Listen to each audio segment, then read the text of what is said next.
digital Yes. Is there anything planned like in the near future to address any either of these issues?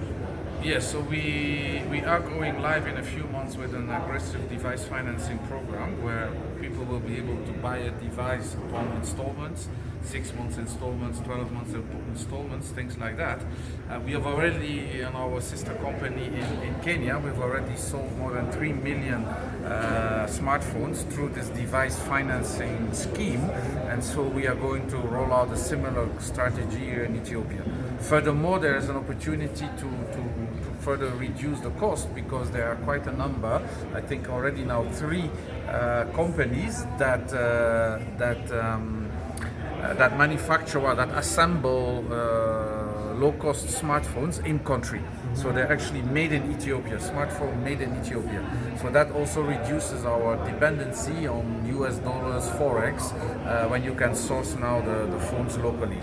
So we are going to roll out that program just like we did in Kenya. In terms of literacy, we have just launched a few weeks ago with the Vodafone Foundation. Indirectly we are part of the Vodafone family, international group. So through the Vodafone Foundation, we have rolled out digital labs in a number of universities where students, can really perfect themselves in terms of digital skills, and that then is also going to be rolled out further into some villages where, especially women, we want to make sure that nobody, is left behind. So it is especially focused around women in rural areas, that they also get hold, of a smartphone and understand how to work with it and how to interact with it. So one of the things that could really make a difference is, instead of just focusing around written interaction, is that you can also communicate with your phone and say, okay, so you talk to your phone and say, send money to my brother, okay, or send money to Reddit, or send money to X, and that the phone would understand. Smartphone is smart, would be able to understand, decode your instruction, and then actually execute your instructions instead of having to type on a USSD or on an app, the instructions that you want to give. So all of those are initiatives and thinking that we believe will allow for everybody to be part of this digital economy. One more thing. I think that one of the last things Angela mentioned was payment systems. When she was trying to buy some clothes, it was tricky trying to get money across. And I think Safaricom launched a couple of weeks ago a remittance service from Kenya. Yes. So we just live 1 week ago. Yeah, 1 week ago we went live with a dedicated corridor that allows people using Safaricom Kenya to send money directly to Safaricom Ethiopia. There's some of those things that we can launch because of leveraging of our international connection. We are part of a Vodacom group present in 8 countries on the continent. So these are some of the services that we can offer, which I think generally would be appreciated, because there's a lot of business, a big business community in Kenya that is doing business here in Ethiopia. So that will facilitate the money transfer between the 2 countries. Is there anything in terms of interoperability that you're trying to scale up? It's still work in progress. Interoperability, I think the regulator is committed, also with the introduction of the universal QR code in a few months' time. That will become mandatory, so that will also allow to create a healthy ecosystem where everybody, the digital banks, the fintechs, the telcos, everybody will be using the same universal QR code. And that should facilitate the uptake of the digital payments. Because now every bank will want to roll out its own code, its own number. Then you go to a shop and you find 10 different codes or numbers for each bank or each fintech different. But if you roll out universal code, there will be one code, and every bank or fintech can use that same code. So that, I think, will create a lot of uptake in terms of digital payments. Is there any other similar products that you have on the pipeline?